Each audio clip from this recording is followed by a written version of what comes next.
field guns of the period. They had other types of artillery that would fire a specialty type of shot, and in this area they had howitzers and mortars. Howitzers were designed to fire an exploding bomb at a low arc, so go sailing over, blow up amongst your enemy. Where mortars were designed to fire at a high arc, so plunge inside the enemy fortifications and cause damage when it explodes. Now the problem with mortars is when they blew up, they weren't always as destructive as you wanted. And that's even if they blew up. The fuse systems were so unreliable, they tended to misfire and not explode about 1 out of every 10 times. When it blows up, it breaks apart in 3 or 4 big chunks. If you're not in the way of a big chunk, you're fine. And I've read a record of a bomb as big as a basketball weighing almost 100 pounds. Up the Oh! You didn't get a warning. 2 more. Thank you for the warning. Sorry. No, the neighbors are so loud.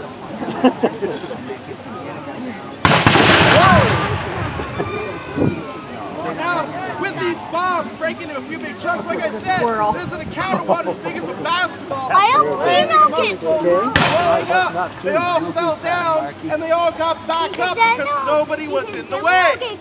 But the British had a secret weapon. During the War of 1812, they had a superior bomb. Don't worry, those are the little ones. They're in the distance. If I duck, you duck. Although I didn't do the both ears thing either. But this man invented a new bomb. More reliable, and had a longer range, and it was filled with smaller projectiles that would spray out at the enemy.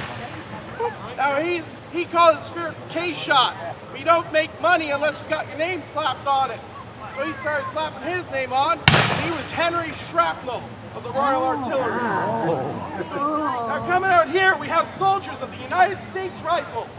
The interesting thing is, in their entire history during the War of 1812, only once did they ever retreat from an enemy.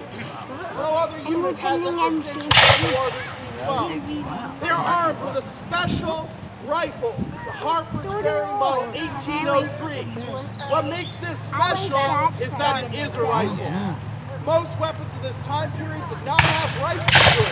They're smoothbore, which means at 60 yards, you can aim and hit your enemy, but at 100 yards, you can hit them up to 9 feet in any direction. So with these, though, they're giving a spin on it, much in the same way a quarterback, when they give a spin, it goes straight to the target. That's what they're doing here. And the Harper's Ferry rifle had its longest kill during the War of 1812 right here. At a range of 405 yards, a rifle that successfully shot and killed, one by one, 3 Royal Artillery soldiers. So very I'm half deaf, I'm not a good Now keep in mind, the shots they're firing are smaller than the population, and they don't have the cannonball. They're significantly louder when you got them in there. If you ever get a chance to check it out, I highly advise it. Now the riflemen, they've got the better range weapon. They've got a very, it's accurate, it's a good weapon. Why doesn't everybody have one? Not everybody has a rifle simply because the cost of one of those rifles was about 7 times more than a standard musket. So that's too expensive to give to everybody. Instead, give as many of your troops the simplest, easiest weapon you got, have them put as much let-down range as they can, and that'll win the battle. Just like sniper rifles. Contrary to what Call of Duty will tell you, not everybody is a sniper. Most soldiers are going to get a simple rifle that's very good at You're going to give a few elite soldiers your sniper weapons. I should come Now, to my coming on the joint members, soldiers of the United States Infantry, in their brilliant blue tunics. Some of you may have heard me mention earlier, that blue coat was sharp red. This is because when the war breaks out, 80% of the blue dye in America dries up. That's because they have declared war on their blue dye supplier. So by 1814, that would have rare sight. What you would have seen are gray uniforms, black uniforms, brown uniforms, all sorts of uniforms. But still, the brilliant blue was the preferred if you could get a hold of it. How do you know who the enemy was? You can see some members of the militia. They're way out on the end of the field there. Militia were different from your average infantry. Actually, if you want to see what a militia looks like up close, they have one right there. One snuck amongst us. Now the militia were civilian soldiers. If you're an adult male in the United States between 18 and 45, you're in the militia. In Canada, a few eagle eyes I saw going here. Watch that.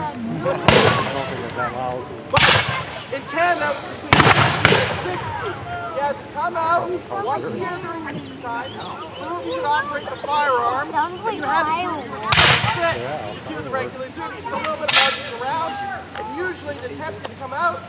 Here's one more. Behind them.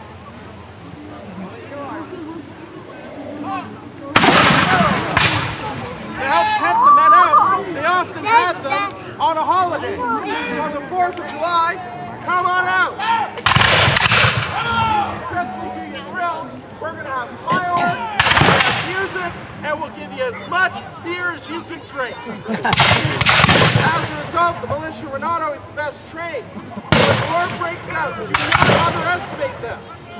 Some of the hardest fighting troops that William Henry Harrison had when he was fighting here, all the way up to Moraviantown in Ontario, were men of the Kentucky militia. With fervor and spirit, and they can carry a battlefield.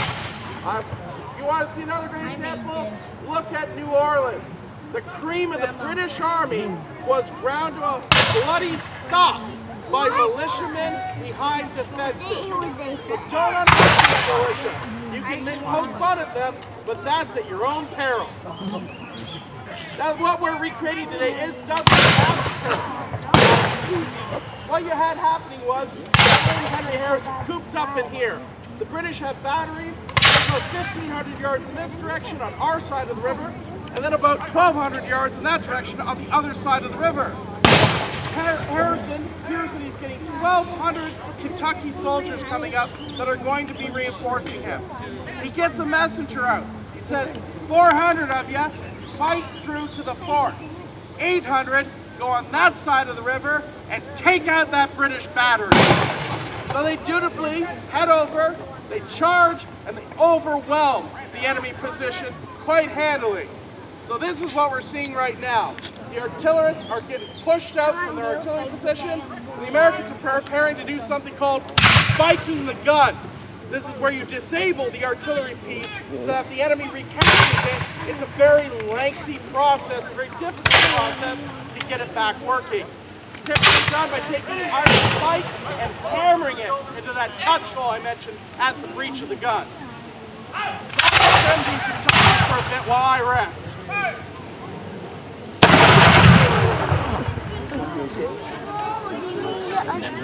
You made a snake cloud.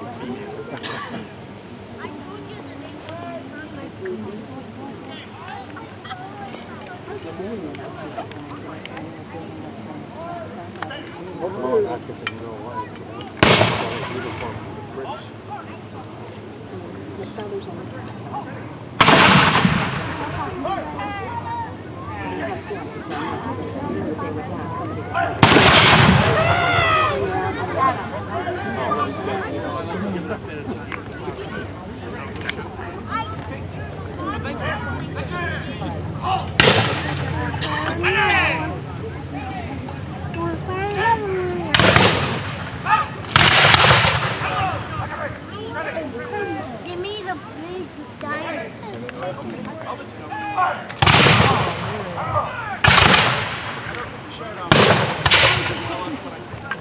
Dad, the ones in the black one and the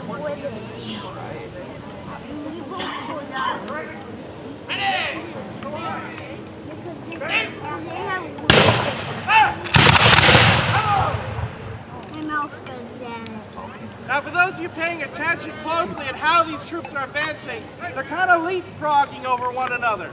This is because one of the biggest problems with a flintlock weapon is it doesn't always work. You rely on a piece of flint striking against a piece of steel to make sparks. Now, there's a lot that could go wrong there. The wind could blow away your powder, it could blow away your sparks, maybe your flint isn't sharp enough so it won't spark, maybe it's damp, maybe the musket's in an odd mood. There's all sorts of things. In good condition, these weapons have a 20% misfire rate. The best way to keep yourself safe, make sure one person has a loaded gun at all times.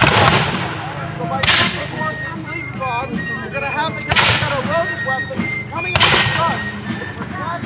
Once the guy behind him is loaded, he knows it's safe for him to fire, because that guy will now move forward and protect him.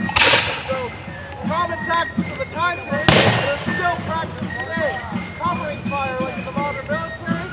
This is an early version of it.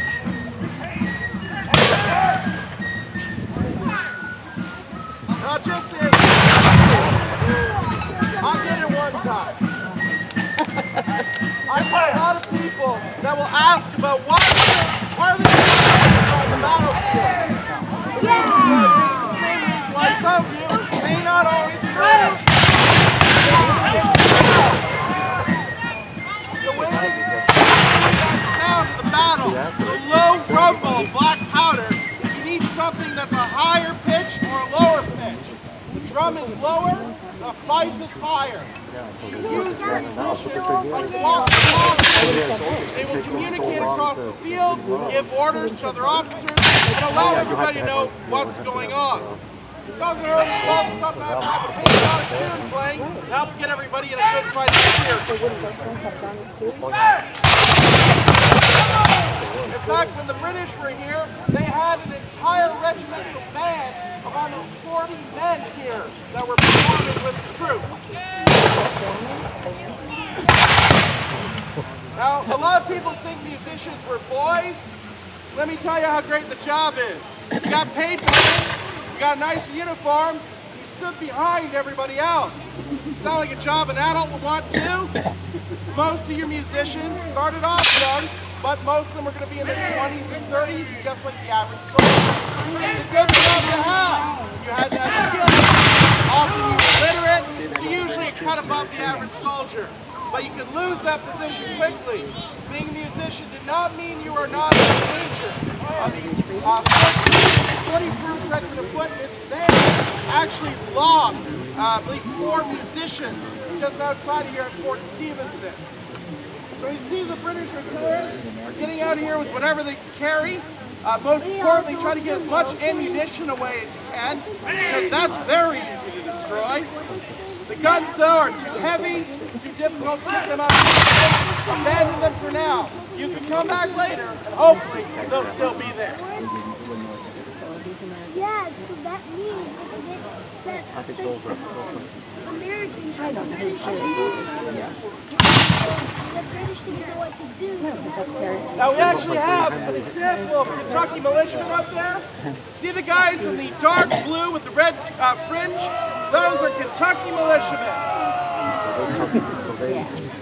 That's hello in Kentucky. Well, the Kentuckians were actually not supposed to be wearing blue out on the battlefield. Their state had actually said that only officers were permitted to wear blue uniforms.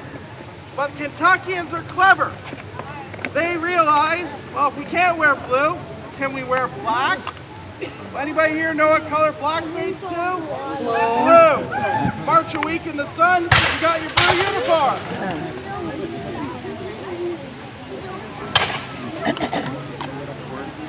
So Harrison's getting victory.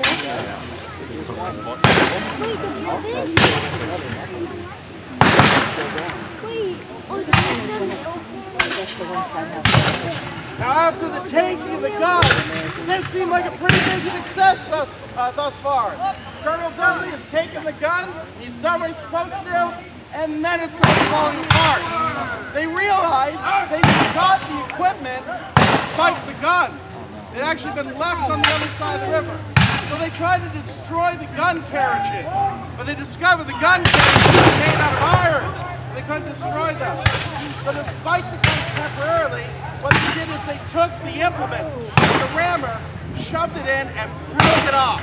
It's going to be something at least. It was at this point their left flank was getting harassed by Tecumseh's Indian Alliance, and things were looking a little dicey on the left. The Kentuckians saw this, saw their friends in danger, and they started moving over without orders to assist their brethren. And eventually it led to a full-scale charge into the woods. This would prove to be disastrous.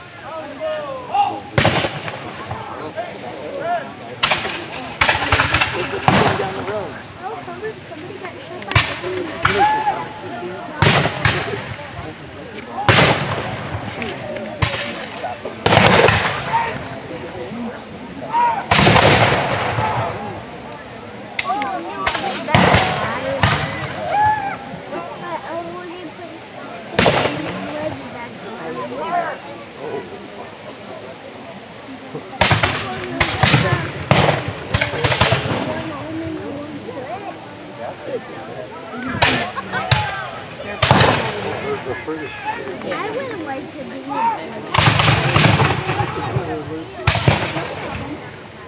As Dudley's men pushed into the brush, chasing after Tecumseh's warriors, they soon found out they were surrounded. Tecumseh's warriors had trooped behind them as well as in front. They were now surrounded by 1,000 warriors. To make matters worse for them, the British reinforcements were coming. The sad part about this is, Dudley was warned. Gordon Henry and his men in here saw them approaching, and they shouted to them, "Fall back!" Try to get them to come back. Unfortunately, they heard this cheering and thought that they were cheering their victory. And so they cheered back.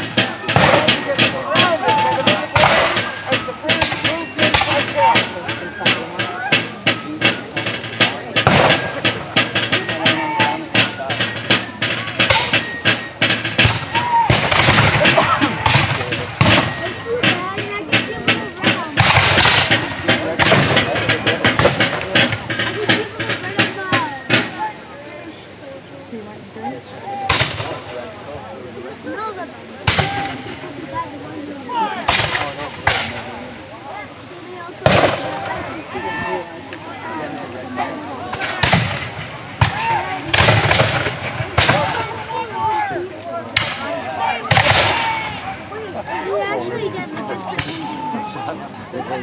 Now, as the British line is coming out, I'm going to every single one of you is thinking right now.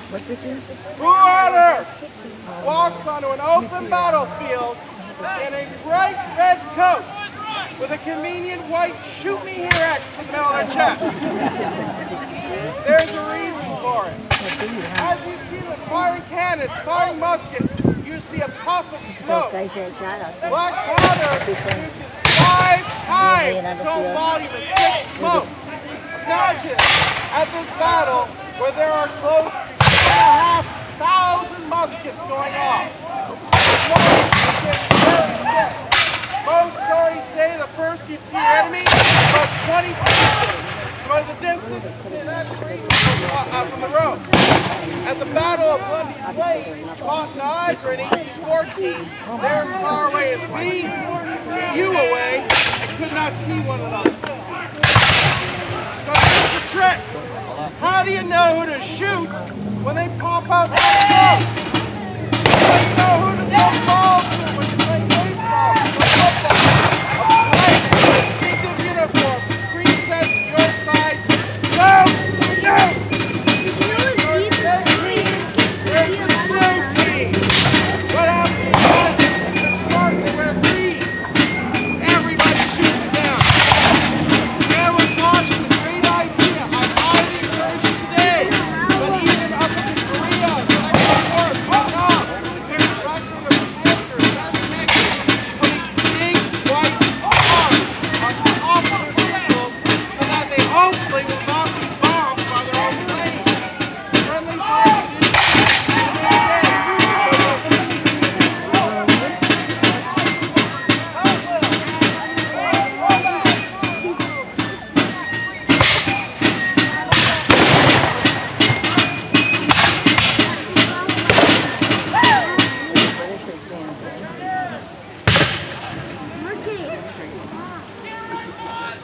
And the British pushed forward. Dudley's men were off to the south. Dudley tried to rally them, but he was kicked out. His argued.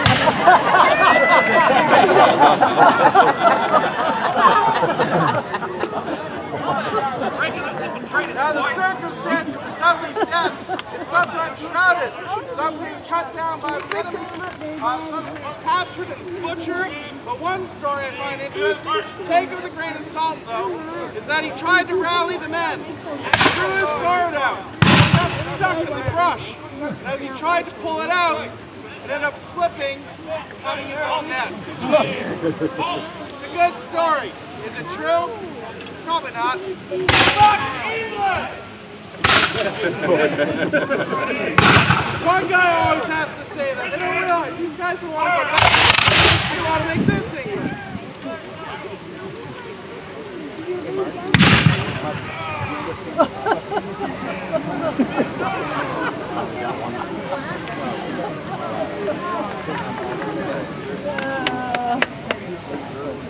I'm sensing some hostility to the King's Army. That worries me as a Canadian.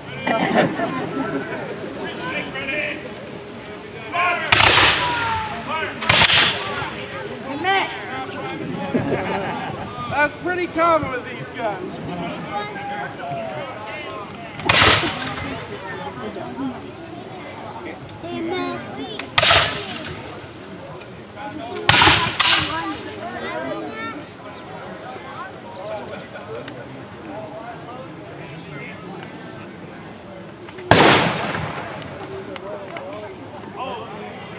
They're normally contested but they turned coat because we didn't have enough bricks.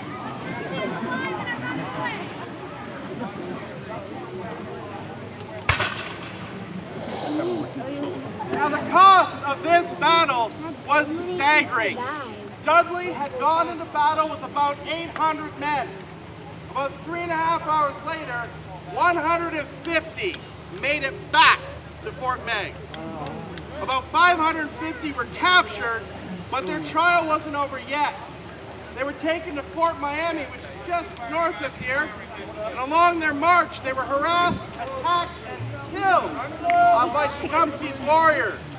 And the British didn't seem to do anything about it. The British were just as terrified as many of the American soldiers of the Indians in the woods. They had grown up hearing the same stories. And they were all 10-foot tall, fire-breathing monsters with big long claws would rip your heart out of your chest, get it in front of you, and then scalp you. Maybe 2 of those things are true. I met a 6'5" one, but no one bigger. They were human beings, but the stories made them seem like monsters. And as a result, both sides feared them. And the British did not want to get their heads cut off too. Finally, it was Tecumseh who stepped in. Tecumseh stopped this slaughter. And next battle, I'll get him. Tecumseh stopped this slaughter and brought his warriors under control. There's another. Not as bad as the first one, but still ring your bell. This created an animosity, though.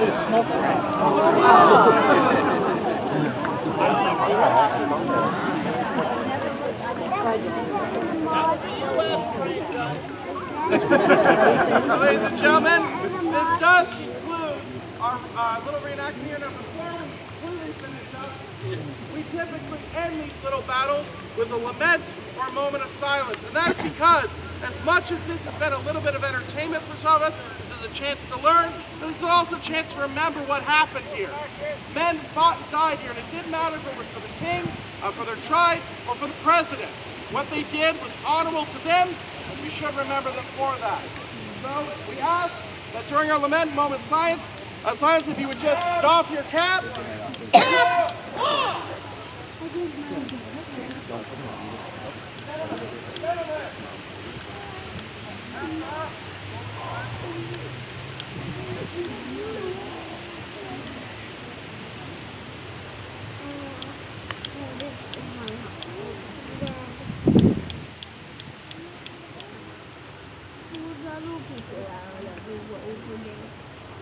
Ladies and gentlemen, please, a round of applause for for these fine folks who are coming out.